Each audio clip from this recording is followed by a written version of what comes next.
Les Nations Unies se penchent une fois de plus sur la situation dans la Corne de l'Afrique et espèrent lever des fonds conséquents pour réduire le risque de famine dans cette partie du continent.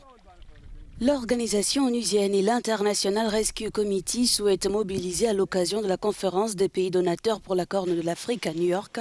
7 milliards de dollars pour les populations rurales du Kenya, de la Somalie et de l'Éthiopie. Ce que nous voudrions, c'est que ces ressources soient utilisées pour promouvoir et trouver des moyens de subsistance pastoraux ou agro-pastoraux adaptés au changement climatique que nous observons et également adaptés au changement de leur environnement. Nous voulons également que beaucoup plus de ressources soient consacrées au renforcement de la résilience des communautés, à la construction d'infrastructures communautaires, mais également au renforcement de la résilience sociale pour que les communautés elles-mêmes soient capables de faire face à ces longues sécheresses.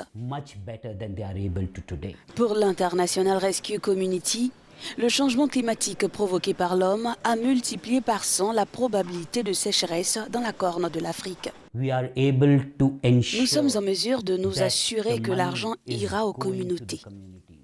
qu'il servira par exemple à creuser ou à réhabiliter les puits,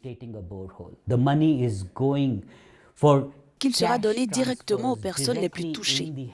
qu'il servira à traiter les enfants souffrant de malnutrition aiguë et sévère.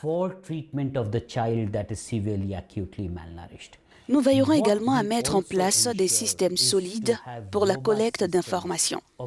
et des structures pouvant recevoir les plaintes afin que ceux qui contribuent puissent nous demander des comptes sur l'argent que nous collectons et sur la manière dont nous travaillons avec les communautés pour répondre à leurs besoins.